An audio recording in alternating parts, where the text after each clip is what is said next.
I showed up for Christmas, but Mom said, sorry, I think you have the wrong house. Shocked, I left. Minutes later, my brother called.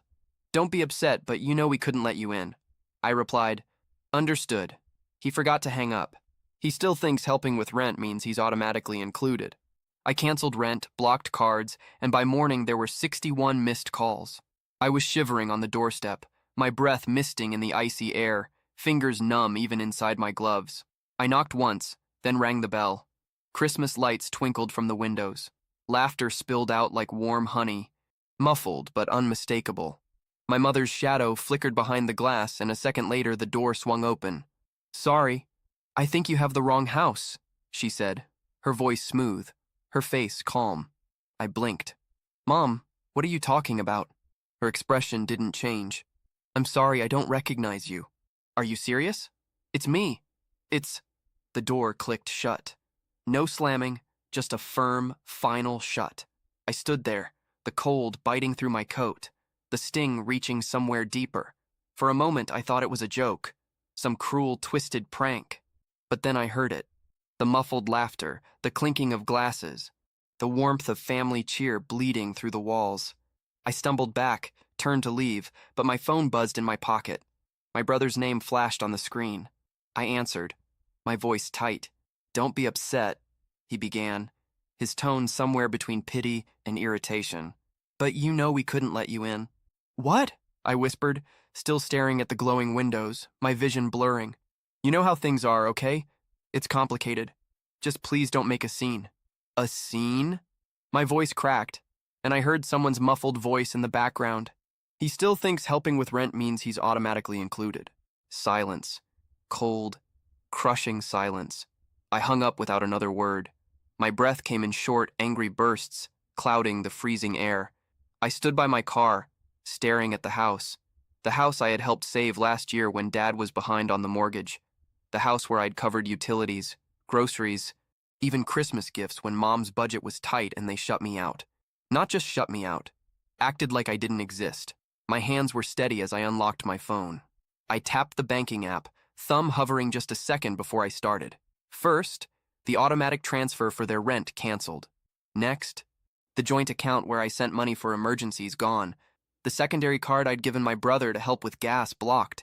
Each click felt like a door slamming shut. I didn't feel a single flicker of guilt, only a cold, clear sense of finality. By the time I drove away, my phone was vibrating like a heartbeat. The screen lighting up with call after call. Mom, Dee, Dad, my brother, even my aunt probably thinking I was overreacting. But I didn't answer. I didn't even look. By morning, I had 61 missed calls, and I felt nothing. I wasn't always the outsider. For most of my life, I was the fix-it kid, the one who stepped in whenever there was a crisis. When Dad's job was restructured 3 years ago, it was my paycheck that kept the house from slipping into foreclosure. When Mom's emergency dental surgery came up, it was my car they swiped. My brother Adam, barely out of college, was always figuring things out, but I never complained, because that's what family did, right? You helped, and I was good at helping. I got a steady job straight out of college, climbed the ladder fast. While they called it luck, I called it skipping nights out, eating instant noodles and living in a shoebox apartment for years. But none of that mattered, because whenever they needed something, I was the one they called Jacob. Honey, we're a little behind on the electric bill. Can you help? Adam's having a hard time. Could you just spot him for gas? Sweetheart, your father's been so stressed. Could you help with the mortgage? Just for a bit? A bit. Months turned to years. I became the silent safety net, invisible until needed. I still remember the first time I thought it was strange. Thanksgiving last year. I'd covered the entire dinner, the roast, the pies, even the overpriced bottle of wine Dad insisted on. But when it was time for the family photo, they shuffled me off to the side, told me to take the picture. Come on, Jake, Mom said, waving me back. Just wanted the family. I laughed it off. A little jab, a misunderstanding, that's all. But the little things started piling up. Adam got a brand new SUV for his birthday, a gift from our parents. When I asked why I never got anything close to that, Mom chuckled. Oh, Jake, you never needed anything. You're so independent. Independent. The polite word for alone. I'd tried telling myself it didn't matter. I was the older brother, the reliable one. But then came the whispers. The little jokes that twisted like a knife. He thinks paying a few bills makes him part of the family. He's always throwing money around, but what else does he have? But the worst was Mom. Always there with a smile and a quiet, calculated cruelty. You know, Adam has such a bright future. If only you could be a little more supportive. Of him, supportive. I paid his student loans.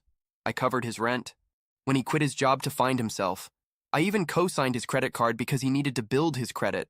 And when I tried to pull back, when I mentioned how tight my own finances were getting, Mom's voice would lower, soft and disappointed. Family is about sacrifice, Jacob. We were always there for you. There for me. I thought of my 27th birthday, the one they all forgot. I thought of the hospital bill I paid when Dad slipped on the icy porch, how they didn't even tell me he was better until 2 weeks later. I thought of the time I had to cancel a trip with friends because Adam called me, crying about needing help with rent again.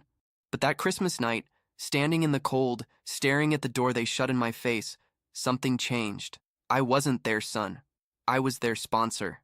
I remembered how last summer I paid for the roof repairs because the house was practically falling apart. I remembered how I'd slipped a $500 check into Mom's purse just to help out. And I remembered Adam's face at his birthday party, the one I paid for, beaming Mom, hugging him and saying, "We're so proud of you." Proud of what? His ability to leech off me. He still thinks helping with rent means he's automatically included. I sat in my tiny apartment, the blinking lights of my barely decorated Christmas tree mocking me. My phone kept buzzing with their mom. "Jacob, please pick up, it's Christmas." Adam, "Dude, stop being dramatic. Let's talk." Dad, "You know your mother is upset. Call her." But the words never changed. No apologies, no acknowledgement. Just commands like always. I leaned back, staring at the ceiling. How many years? How many times had I been the invisible lifeline, the silent sponsor of their picture-perfect family? The next morning I called the bank, canceled the automatic transfers. My name was pulled from the joint account I'd set up for emergencies. Mom's credit card, the one I co-signed, gone. The gas card Adam used in case of job interviews, blocked. Then I called the landlord, the one who managed the house they rented. A quiet, simple call.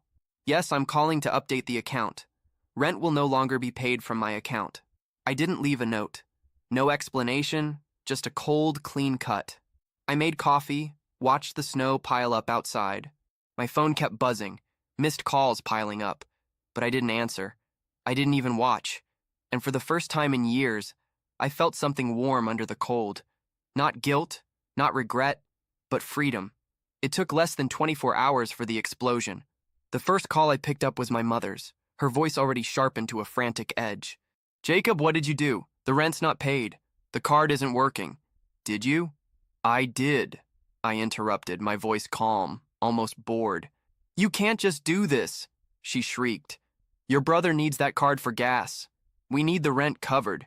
Your father is." "I don't care," I said. Silence for the first time. She had nothing to say. I could almost picture her standing there, her mouth opening and closing like a fish out of water. "Jacob," she whispered, the panic giving way to something colder. "You're being incredibly selfish." "Selfish?" I laughed, the sound sharp enough to sting. "Was it selfish when I paid your electric bill last month? When I covered Dad's prescription because his insurance didn't work?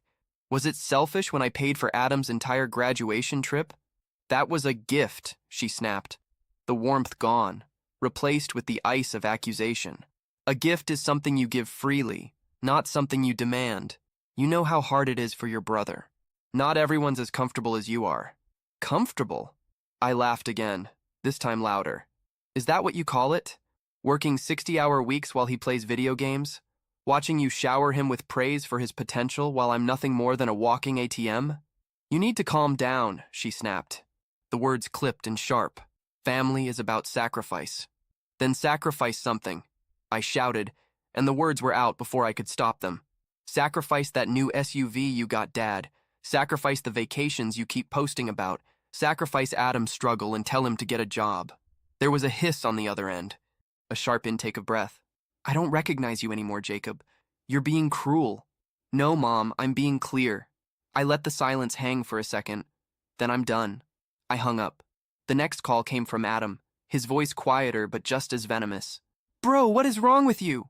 Mom's crying. Dad's freaking out. You just, you just cut us off? Yes. Dude, you can't just do that. We're family. No, we're not. Not anymore. Are you serious right now? His voice froze, the fake shock barely masking the fury. All this because of some money? You've lost it because of money? I hissed. You mean the money I've spent paying your rent? Your credit card? Your stupid streaming subscriptions? Or maybe you mean the money I used to keep the lights on at Mom and Dad's house because they were too busy pretending to be upper class to pay their bills. You're such a no. I'm awake. I finally see it. You think I'm just the guy you call when the world's falling apart. But I'm not. Not anymore. You're being dramatic, he spat. But I heard it, the fear beneath the anger. You're really going to ruin Christmas over this? Christmas? I laughed again. Was I even invited to Christmas? Or was I just the one expected to pay for it? I can't believe you. You don't have to. I was done. I was free. And then came the group text. The nuclear option. Mom, family meeting. Now. Everyone come to the house. I thought about ignoring it. About staying in my warm, quiet apartment, letting them scream into the void. But a dark, cold fury was already pulsing in my veins. So I grabbed my coat, locked the door, and drove. The house was lit up like a postcard, warm light spilling from the windows, the wreath on the door twisted in fake holly and gold ribbon. I stepped inside without knocking. They were all Mom, her face blotchy and tears streaked. Dad pacing by the fireplace, his fist clenched. Adam Smith slouched on the couch, his phone glowing in his hands. Finally, Mom cried, rushing toward me. Jacob, this has gone too far. We're family. We don't just turn our backs on each other. You did. The room froze. I saw the shock in her eyes, the way Dad's pacing stopped. Even Adam looked up, his mouth falling open. You did. The moment you closed that door on me, the moment you shut me out, laughed about me behind my back, the moment you decided that I was nothing but a wallet to you. That's not true. Mom gasped. You're a son. Am I? I stepped forward, feeling the heat in my chest, burning through the cold. Because I was here when you needed rent, when you needed the roof fixed, when Dad needed his car repaired. But Christmas? I was nothing. Not even a knock on the door. Just shut out. Jacob, you don't understand, Dad began, his voice low, almost pleading. Then explain it to me, Blaine. He glanced at Mom, then at Adam. No one spoke. Exactly. I turned to leave. Wait. Mom's voice was sharp, desperate. You can't just leave. We're family. Family means sacrifice, I cut in. Then start sacrificing. Because I'm done. Adam jumped up, his face red. Oh, so what? You're going to take your money and run? Go cry in your fancy apartment while we suffer? Suffer? I laughed in his face. You're 24 and still living off your parents. You're not suffering. You're freeloading. Enough. Dad's voice boomed. Jacob, we can fix this. Just come back. Help out like you always do. No. Mom's face twisted, her voice breaking. Jacob, please. We're your family. We love you. I looked at her, at Dad's stunned silence, at Adam's twisted scowl. I felt nothing. Nothing but cold, clear certainty. Love, I whispered. You love my money. But me? I was just convenient. And then I turned, walked out the door, and left them standing in the glow of their perfect warm house. The cold bit at my face, but it felt like freedom. My phone buzzed and I let it ring until the screen went dark and the road stretched ahead of me, clear and quiet. My phone was a storm. Calls, texts, voicemail after voicemail, a relentless flood. But I didn't answer. I didn't even look. Mom's messages shifted from pleading to guilt-tripping in a Jacob, please. We're your family. How could you do this to us? Your father is sick from the stress. Is that what you wanted? Adam was less dramatic, but no less furious. Seriously, you just abandoned us. You ruined everything. Do you even understand what you've done? But the real chaos began 3 days later, when they showed up at my door. Mom's face was blotchy, her eyes red and swollen. Dad loomed behind her, stiff and sullen, his hands shoved deep into his coat pockets. We need to talk, Mom demanded, pushing forward. But I blocked the doorway. No, we don't. What do you mean we don't? Dad's voice was low, but the threat was there, simmering. You've turned our lives upside down. Canceled cards, stopped the rent payments. Are you out of your mind? I leaned against the doorframe, arms crossed out of my mind for finally saying no. This isn't just about you. Jacob, Mom's voice broke, the tears coming instantly. We're your family. Your father's health is on the line. That's on you, I said, voice steady. It's always been on you. Listen to yourself, Dad snapped, stepping forward. You're throwing a tantrum over a misunderstanding. This is your home, your family. You shut me out, I shot back. I showed up for Christmas and you closed the door in my face. I paid your rent, your utilities. I kept this family afloat and you treated me like an outsider. Jacob, you're being dramatic, Mom whispered, but her voice shook. Am I? I leaned in, cold fury burning beneath my calm. What did I get in return? Insults behind my back? A brother who thinks I'm nothing but a wallet? Parents who smile at me when they need something and turn away the second I'm not useful? That's not true. Mom's voice wavered, but I saw the flicker of guilt. Oh, it's true. I pulled out my phone, scrolling through the messages until I found the one. The one I'd heard through the door that night. I tapped play and Adam's voice crackled to life. He still thinks helping with rent means he's automatically included. Silence. My mother's face drained of color. Dad's jaw clenched, his eyes shifting to Adam. I didn't mean it like that, Adam blurted, stepping forward. Come on, Jake. You know I was just being honest, I interrupted. Saying what you all think. That's not fair, Mom whispered, tears streaming now. We love you. No, you love what I can do for you. Dad's calm broke his voice, a low growl. Enough of this. You're acting like a spoiled child. You think you're better than us because you have some money? No.